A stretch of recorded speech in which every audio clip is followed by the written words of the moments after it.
الحمد لله الحمد لله رب العالمين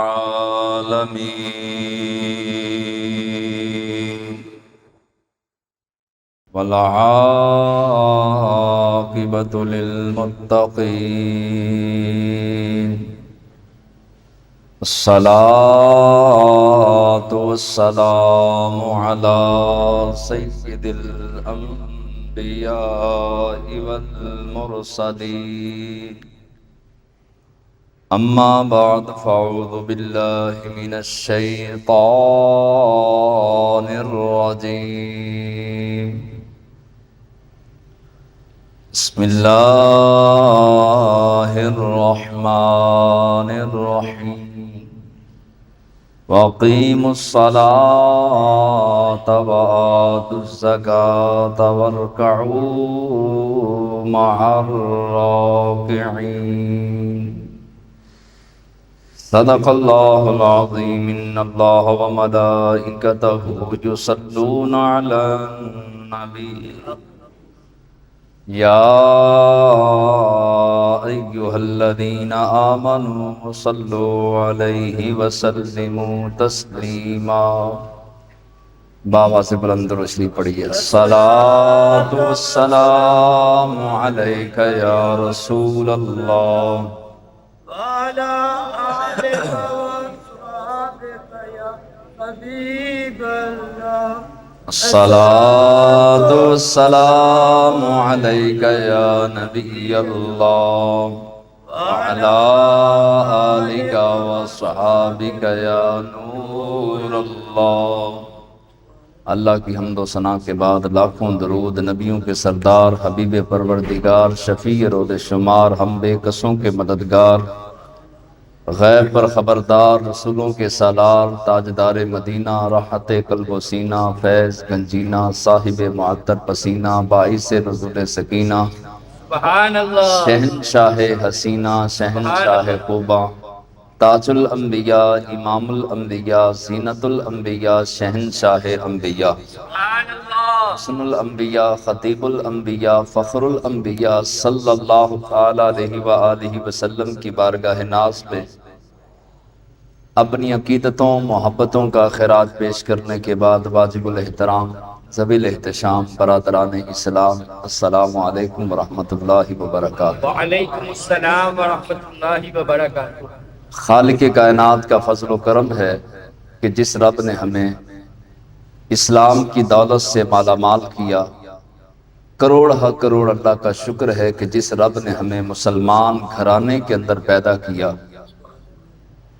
اور ہمارے سینوں کے اندر چمکتا ہوا ایمان کا نور رکھا اللہ کا احسان عظیم ہے اور کروڑ ہا کروڑ شکر ہے کہ پروردگار نے دنیا کائنات میں 4000 مذہب ہونے کے باوجود ہمیں دین حق دین اسلام عطا فرمایا سبحان اللہ اللہ تبارک و تعالی موت کی آخری ہچکی تک اور صبح قیامت اور جنت تک جو ہے وہ اسلام کا دامن ہمیں عطا فرمائے آمین آج کی گفتگو کا موضوع نماز کے متعلق ہے نماز کی فضیلت اور اہمیت نماز کے موضوع پر چند گزارشات آپ کی گوش گزار کرنی ہے اللہ تبارک و تعالی میری زبان پر کلمت الحق جاری فرمائے آمین اللہم ربنا ایک بادشاہ اپنے تخت پر بیٹھا اعلان کرتا ہے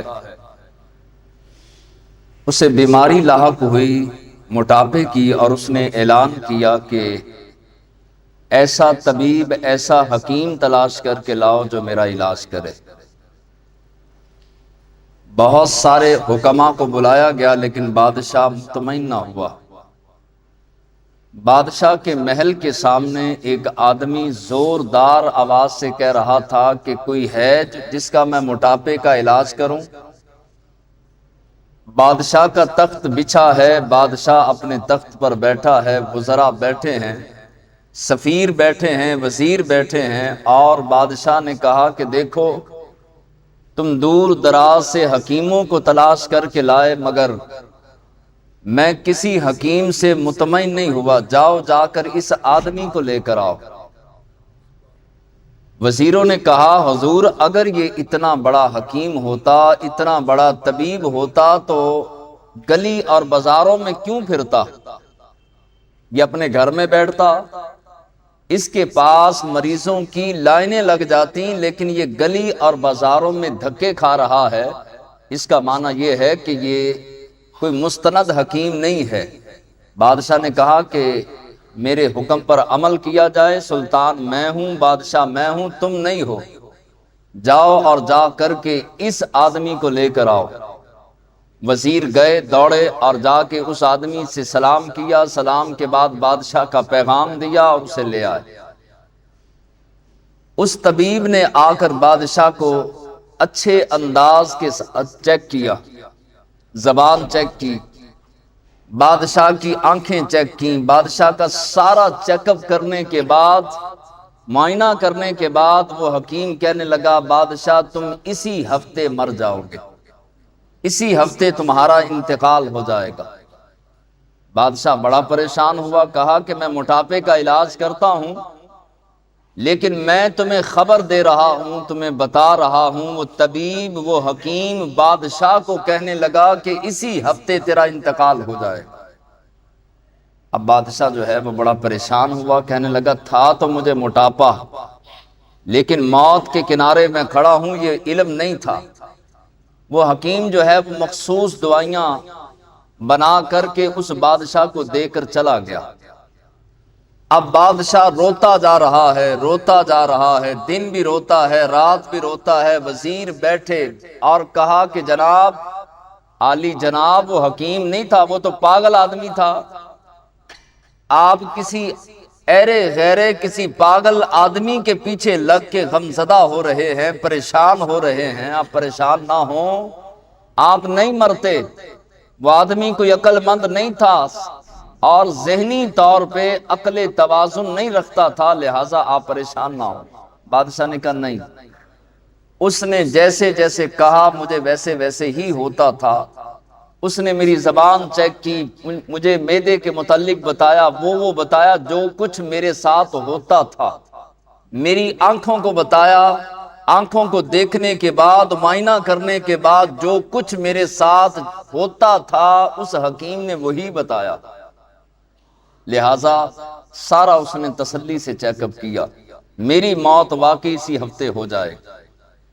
اب بادشاہ صبح روئے، رات روئے، کھانا پینا چھوڑ دیا، مصلی بچھا لیا، اللہ تبارک و تعالیٰ کی عبادت شروع کر دی، تسبیحات شروع کر دی، نمازیں شروع کر دی، توبہ کر لی، گناہوں سے باز آیا، دسترخوان سے جان چھوٹ گئی۔ رات بھی مصلی پہ بیٹھا رہتا ہے کہ ایک ہفتہ میری زندگی کا باقی بچا، دن بھی مصلی پہ بیٹھتا ہے اور ہر وقت اللہ کا ذکر کرتا رہتا ہے، اللہ کی یاد میں مست رہتا ہے، تسبیح و تحلیل کرتا ہے۔ ایک دن گزرا، 2 دن گزرے، 3 دن گزر گئے، 4 دن گزر گئے، 8 دن گزر گئے، بادشاہ نہ مرا۔ بادشاہ مرا تو نہیں، لیکن بادشاہ کمزور ہو گیا، سوکھ کر جو ہے وہ کانٹا بن گیا، موٹاپا چلا گیا، بیماری ختم ہو گئی اور بالکل جو ہے وہ صحت مند ہو گیا۔ بادشاہ نے کہا مرا تو نہیں، لہٰذا اب دیگیں چڑھانی چاہیے۔ بادشاہ نے اعلان کر دیا پورے شہر کے اندر تمام کے لیے میری طرف سے دعوت عام ہے، سارے ملک کے لوگ جو ہیں وہ آئے اور کھانا کھائیں، کیونکہ اسے حکیم نے بتایا تھا کہ اسی ہفتے تم مر جاؤ گے۔ اب مرا نہیں تھا، مصلی آباد ہو گیا، اللہ کا ذکر شاد ہو گیا، دل جو ہے وہ نور علی نور ہو گیا۔ اب ذکر اللہ سے دل لگ گیا، تسبیح سے دل لگا، مصلی سے دل لگا، نمازوں سے دل لگا۔ حکیم نے جو ہے وہ دوبارہ پھیرا لگایا، اسی محلے کا، بادشاہ کے ڈیرے کے سامنے، بادشاہ کے محل کے سامنے سے وہ حکیم دوبارہ گزرا۔ اس نے کہا کہ ہے کوئی موٹاپے کا علاج کروانے والا؟ میں موٹاپے کا علاج کرتا ہوں۔ بادشاہ نے آواز سنی، کہا کہ بلا کے لاؤ، اسی بندے کو بلا کے لاؤ، یہ تو کہتا تھا کہ اسی ہفتے میرا انتقال ہو جائے گا، مر جاؤں گا، میں تو نہیں مرا۔ اب جو ہے وہ وزیر دوڑے، جا کے اس کو بلا کے لائے اور کہا کہ بادشاہ سلامت، ہم آپ کو پہلے نہیں کہتے تھے یہ پاگل آدمی ہے؟ لہٰذا آپ تو دن رات رونا شروع ہو گئے، کھانا پینا چھوڑ دیا، مصلے پہ بیٹھ گئے کہ آپ کا آخری ہفتہ ہے، لہٰذا یہ آپ کے سامنے کھڑا ہے، آپ اس سے بات کریں۔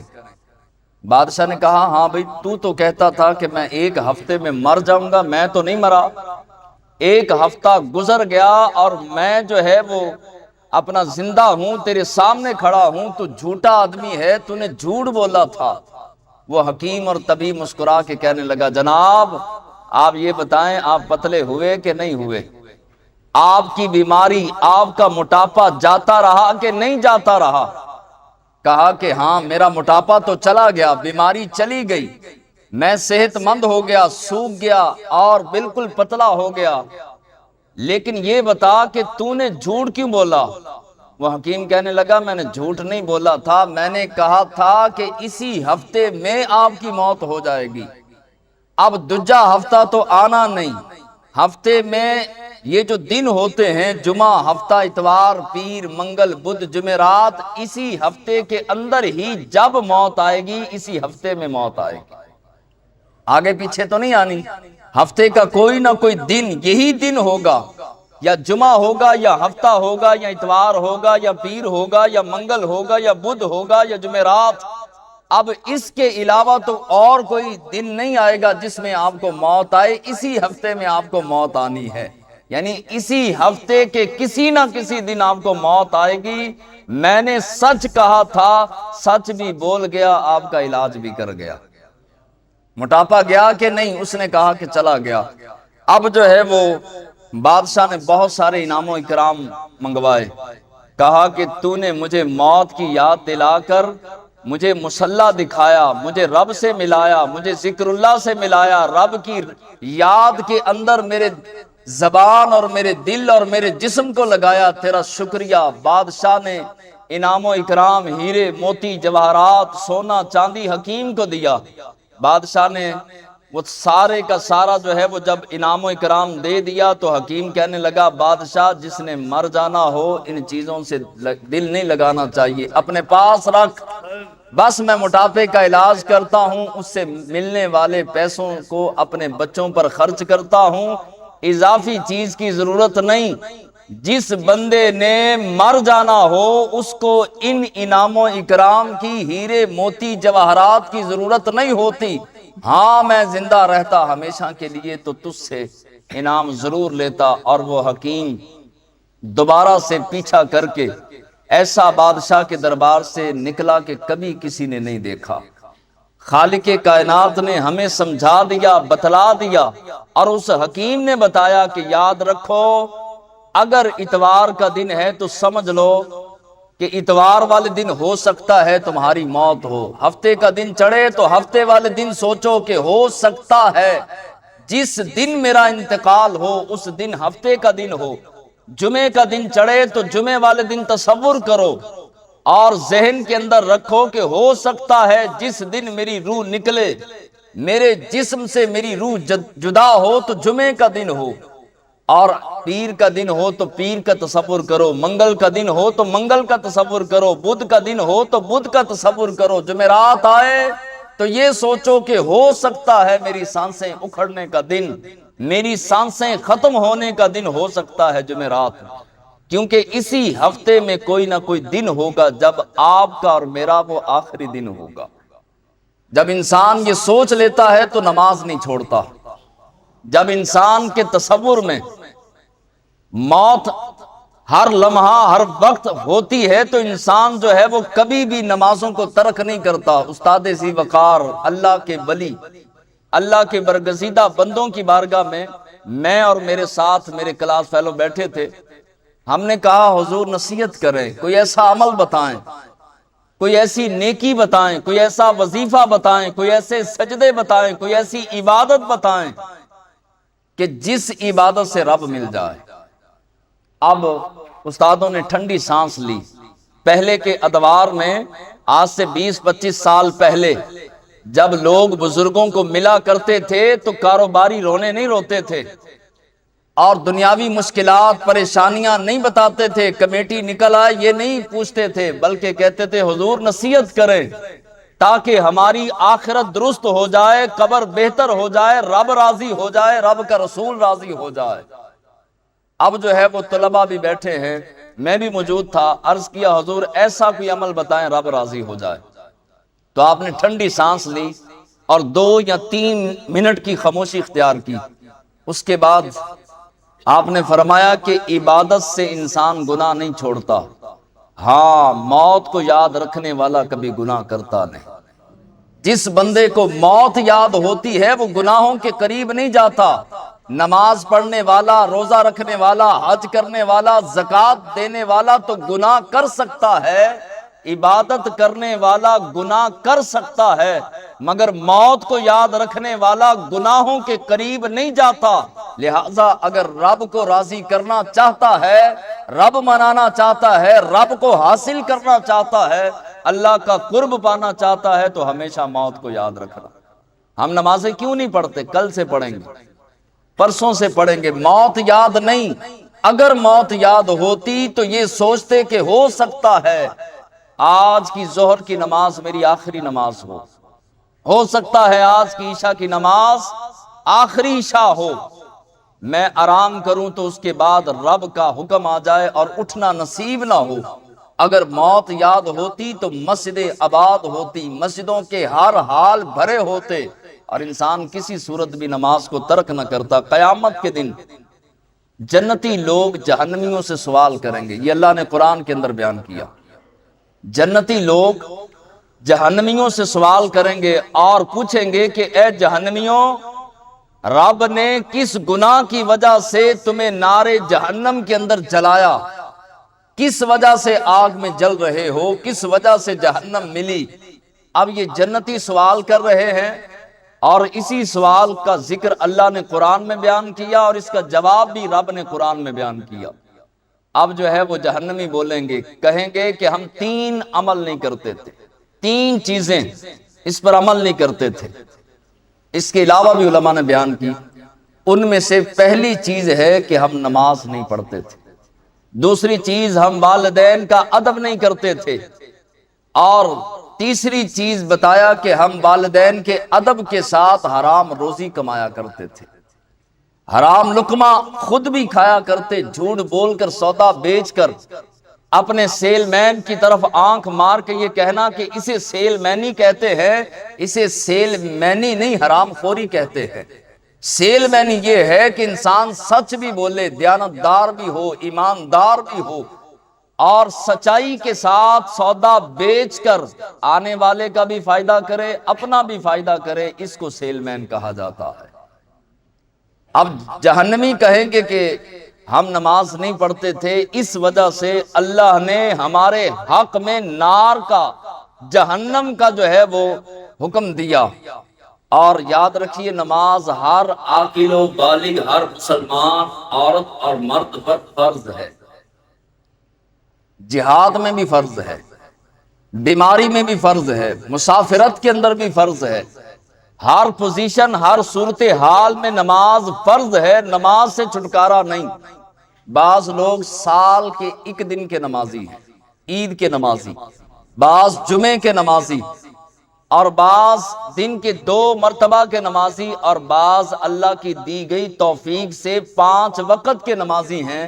اب ان 5 وقت کے نمازیوں کے بارے میں امام غزالی نے فرمایا قیامت کے دن اللہ چن چن کر ان کی دعوت فرمائے گا اور سونے کا دسترخوان لگے گا اور رب فرمائے گا سلام قولا من رب الرحیم، اللہ کا سلام ہو اس قوم پر جس قوم نے دنیا کے اندر میری تابع داری کی، فرما برداری کی، نمازوں کا خیال رکھا، عبادتوں کا خیال رکھا، میری رضا کا خیال رکھا۔ آؤ آج تمہارا رب تمہارا مہمان نواز ہے اور تم میرے سونے کے دسترخوان پر بیٹھ کر مہمان نوازی کے مزے لوٹو۔ خالق کائنات اتنا کریم ہے۔ حضور علیہ السلام نے فرمایا نماز میری آنکھوں کی ٹھنڈک ہے، یعنی کہ جس نے نماز کو ترک کیا، نماز کو چھوڑا، اس نے حضور علیہ السلام کی آنکھوں کی ٹھنڈک کو ترک کر دیا۔ آمینہ کے چاند جس محبوب کا ہم نے کلمہ پڑھا اسی محبوب صلی اللہ علیہ وسلم نے فرمایا نماز میری آنکھوں کی ٹھنڈک ہے۔ بخاری اور مسلم کی روایت۔ حضرت عبداللہ ابن مسعود رضی اللہ تعالی عنہ اس حدیث کے راوی ہیں۔ سوال کیا کہ یا رسول اللہ صلی اللہ علیہ وسلم اللہ کے ہاں سب سے افضل عمل کون سا ہے؟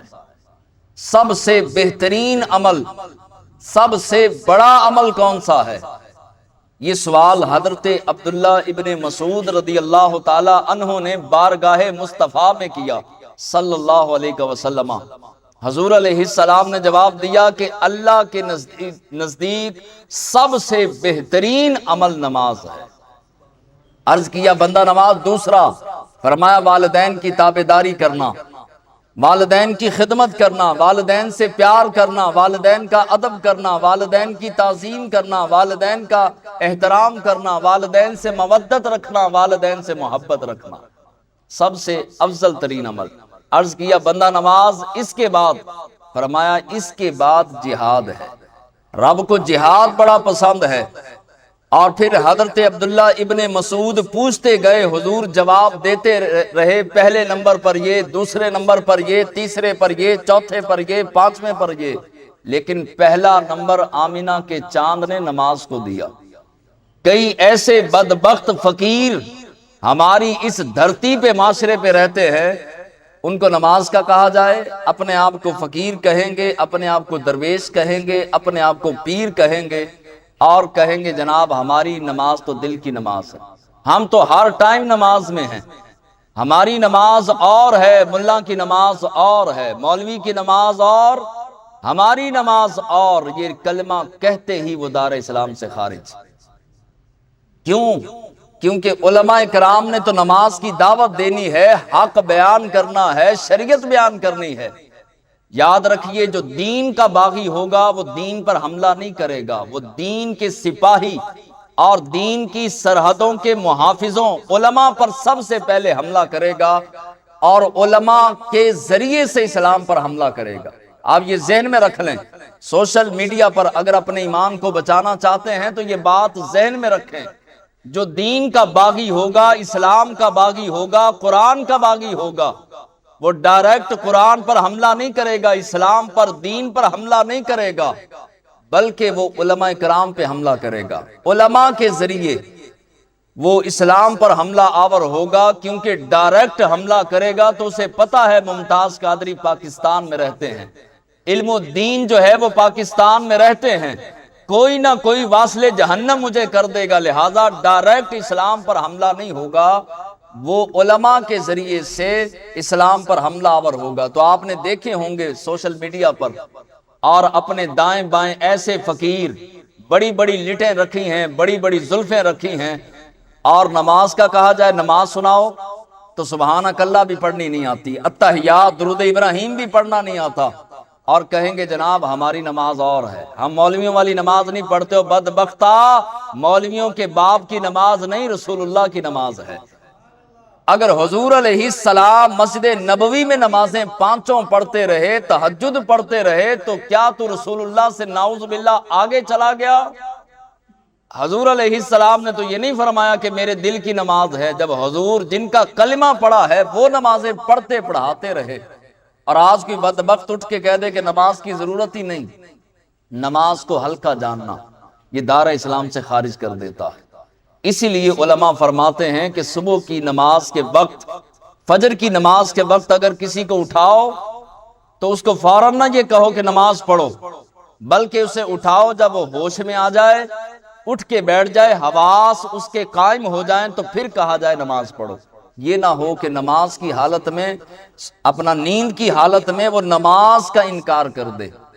اگر کسی نے نماز کا انکار جان بوجھ کے، نماز کو ہلکا جان کر اس نے نماز کا انکار کیا، وہ فوراً دار اسلام سے خارج ہو جائے، اب وہ مسلمان نہ رہا، اس کی پہلی ساری زندگی کی نیکیاں تباہ و برباد ہو گئیں۔ لہٰذا جو ہے وہ نماز کو ہلکا جاننا۔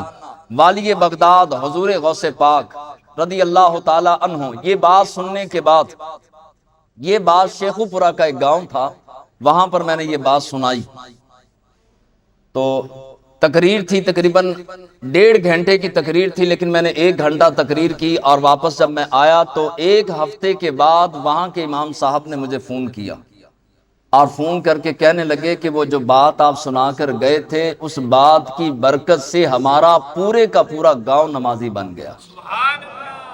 ایک بھی بے نمازی کسی گھر کے اندر جو ہے وہ مرد حضرات میں ایسا ایک بھی ہمارے گاؤں میں مرد نہیں جو نماز کے لیے جو ہے وہ مسجد میں نہیں آتا۔ اس سے پہلے ہماری مسجد جو ہے ویران تھی، لیکن یہ بات سننے کے بعد لوگوں کے دلوں پر اثر ہوا، یہ رب کا انعام ہوتا ہے۔ کوئی تو اثر لے لیتے ہیں، کوئی ایک کان سے سنتے ہیں دوسرے کان سے نکال دیتے ہیں، رب چاہتا ہی نہیں کہ تیری اصلاح ہو۔ لہٰذا جب انسان اللہ کا دین سن رہا ہو تو کاسا خالی لے کے دامن خالی لے کر بیٹھے، اللہ اسی کے دامن میں ڈالتا ہے جس کا کاسا، جس کا دامن خالی ہو اور جو طلب سے آیا ہو۔ جو طلب سے نہیں آیا اللہ اس کے دامن میں ہدایت کے موتی نہیں ڈالتا۔ والی بغداد حضور غوث پاک رضی اللہ تعالی عنہ فرماتے ہیں میں 11 سال جنگلات میں رہا، میں نے پتے کھا کے اللہ کی عبادت کی، پتے کھا کر عبادت و ریاضت و مجاہدات کے اندر میں مصروف عمل رہا۔ میں نے 11 سالوں میں جنگلات میں بہت ساری چیزیں دیکھی۔ آپ فرماتے ہیں میں نے ایک عجیب چیز دیکھی۔ عجیب چیز کیا؟ ایک بلی ہے اور جنگل کی بلی اللہ کی بارگاہ میں سر کو جھکا کے عرض کرتی ہے مولا تیرا شکر ہے تو نے مجھے بلی بنایا، بندر نہیں بنایا۔ توجہ میری طرف رکھیے گا۔ بلی کہتی ہے مالک و مولا تیرا شکر ہے کہ تو نے مجھے بلی بنایا، بندر نہیں بنایا۔ آپ فرماتے ہیں میں نے بندر کو دیکھا، کہنے لگا مولا تیرا شکر ہے تو نے مجھے بندر بنایا، کتا نہیں بنایا۔ کتا کہنے لگا مالک و مولا تیرا شکر ہے تو نے مجھے کتا بنایا، بھیڑیا نہیں بنایا۔ بھیڑیا کہنے لگا مالک و مولا تیرا شکر ہے کہ تو نے مجھے بھیڑیا بنایا، خنزیر نہیں بنایا۔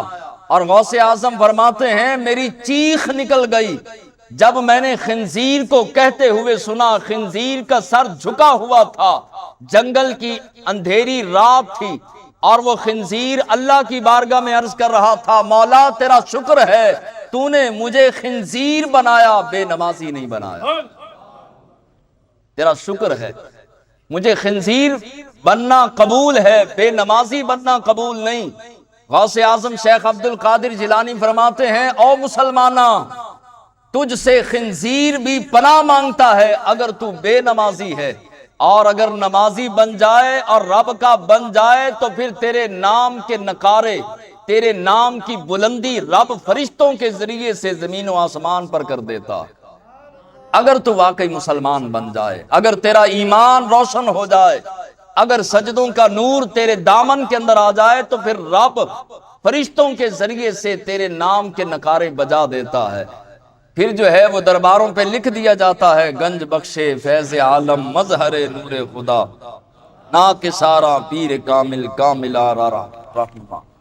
امام محمد بڑے سونے امام تھے، امام اعظم ابو حنیفہ کے شاگرد امام محمد رحمت اللہ تعالی علیہ۔ بڑی خوبصورت بات کی، آپ کے مرید بیٹھے تھے، آج تو پیر بے نمازی بنا رہے ہیں، آج کے پیر جو ہے وہ شریعت کا جو ہے وہ باغی بنا رہے ہیں مریدوں کو، اور کہتے ہیں کوئی نماز کی ضرورت نہیں، بس جو ہے وہ اللہ اللہ کرو اور روزی کماؤ، رزق حلال کماؤ۔ روزی بھی کمانی چاہیے، رزق حلال بھی کمانا چاہیے، اور رب نے جو 5 نمازوں کا 750 مرتبہ حکم قرآن میں کم و بیش دیا، اس حکم پر عمل بھی کرنا چاہیے۔ امام محمد فرماتے ہیں کہ رب قیامت کے دن مجھے فرمائے امام محمد سودا کر، جنت چاہیے جنت چلا جا، اور اگر 2 رکعت نماز نفل پڑھنا ہے تو 2 رکعت نماز نفل پڑھ، پھر جنت نہیں ملے گی، پھر نفل ہی پڑھتا رہے گا۔ امام محمد فرماتے ہیں مجھے پیدا کرنے والے کی قسم میں جنت نہیں جاؤں گا، 2 رکعت نماز نفل پڑھوں گا۔ آپ کے مریدوں نے کہا حضور وہ کیوں؟ فرمایا جنت جانے سے میں خوش ہوں گا، نفل پڑھنے سے مالک کائنات خوش ہوگا، رب خوش ہوگا۔ میں اپنی خوشی کو اپنے رب کی خوشی پر قربان کرتا ہوں، میں مالک کی خوشی کی خاطر اپنی خوشی کی قربانی دوں گا۔ کوفے میں ایک کلی تھا، لوگوں کا سامان اٹھانے والا۔ لوگ کہتے ہیں کہ نماز اس لیے ہلکی جانتے ہیں کہ نماز کا اجر قیامت والے دن ملے گا، نماز کا اجر قبر میں ملے گا، نماز کا اجر میدان محشر میں ملے گا، تو لوگ ہلکا جانتے ہیں۔ نماز پڑھ لی تو ٹھیک ہے، نماز نہیں پڑھی تو گناہ ہی نہیں سمجھتے کہ نماز کو ترک کرنا کتنا بڑا۔ 9 کروڑ، بعض علماء نے فرمایا کہ 80 کروڑ، بعض نے 90 کروڑ، بعض نے 60 کروڑ سال، بعض نے 80 کروڑ سال جہنم کی آگ میں جلایا جائے گا۔ کوفے کا ایک کلی تھا، اس نے جو ہے وہ اس کا کام یہ تھا کہ لوگوں کا سامان لیتا، سواری پہ رکھتا، ان کے گھر پہنچا دیتا اور کرایہ لے لیتا۔ ایک دن سامان لے کر جا رہا تھا، ایک مکار ڈاکو راستے میں بیٹھا تھا، اپاہج بن کے لنگڑا بن کے وہ بیٹھا تھا۔ وہ کلی گزرا تو گزرنے لگا تو اس نے ہاتھ دیا، اس نے کہا کہ مجھے بھی بٹھا لو، ایک تو میں اپاہج ہوں اور دوسرے نمبر پر جو ہے وہ میں تمہیں کرایہ بھی دوں گا، کرایہ بھی لے لینا، مدد بھی ہو جائے گی، ثواب بھی مل جائے گا، 4 پیسے بھی آ جائیں گے۔ کلی نے کہا ٹھیک ہے بیٹھ جاؤ۔ اب کلی نے کہا کہ بیٹھ جاؤ، وہ ڈاکو مکار ڈاکو تھا، اپاہج ویسے ہی بنا تھا، وہ سواری پر بیٹھ گیا۔ اب سواری پر بیٹھا تو تھوڑا سا سفر ہوا تو کہنے لگا جس راستے پہ تو جا رہا ہے یہ راستہ بڑی دور بڑا لمبا پڑتا ہے، میں درمیانی راستہ جانتا ہوں، اس طرح کر کے درمیانی راستے چل، راستے میں پانی بھی ہوگا، راستے میں جو ہے وہ درخت بھی ہیں، چھاؤں بھی ہے، کچھ دیر وقفہ بھی کریں گے، اور یہ راستہ بھی جو میں بتا رہا ہوں یہ چھوٹا راستہ ہے۔ کلی نے کہا ٹھیک ہے، اگر تجھے پتا ہے، مجھے تو نہیں پتا، اگر تجھے پتا ہے تو چلتے ہیں۔ ڈاکو والے راستے کلی نے اپنی سواری کو ڈال دیا۔ اب گزرتے جا رہے ہیں، مزید سفر ہوا تو وہی مکار ڈاکو چھلانگ مار کے سواری سے نیچے اترا۔ یہاں پر علماء فرماتے ہیں اسی لیے شارٹ کٹ کے چکر میں نہیں پڑنا چاہیے، بعض مرتبہ بندہ ڈاکوؤں کے ہتھے چڑھ جاتا ہے۔ اب ڈاکو نے جو ہے وہ چھلانگ لگائی، چھرا نکالا، خنجر نکالا اور کلی کی گردن پہ رکھ دیا، کہا کہ یہ بکھری ہوئی ہڈیاں تجھے نظر آ رہی ہیں، راستہ ختم ہو گیا، جنگل شروع ہو گیا، تجھے پتا چل رہا ہے کہ یہ جو اردا گرد یہ قریب جتنی ہڈیاں بکھری ہیں ان ساروں کو قتل میں نے کیا ہے، اب تیری باری آئی ہے، تیرا آخری وقت آ گیا، لہٰذا آخری لمحات آ گئے، تیاری کر۔ اس نے ہاتھ جوڑے، کہا سواری بھی لے لے، جو اوپر سامان ہے وہ بھی لے جا، مگر میری جان چھوڑ دے۔ وہ ڈاکو کہنے لگا نہیں، میرا اصول ہے کہ میں لوٹتا بھی ہوں اور لوٹنے والے کو مار بھی دیتا ہوں تاکہ ثبوت نہ بچے۔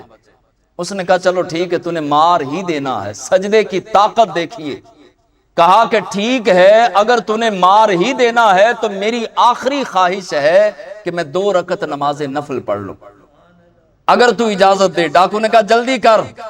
اب جو ہے وہ کلی نیچے سواری سے اتر کے جو ہے وہ اس نے 2 رکعت نماز نفل پڑھے۔ کس انداز میں موت سر پہ کھڑی ہے، اس نے اللہ اکبر کہہ کے سبحانک اللہ پڑھا اور الحمد شریف سورہ فاتحہ پڑھی، آگے سے سورت بھول گیا۔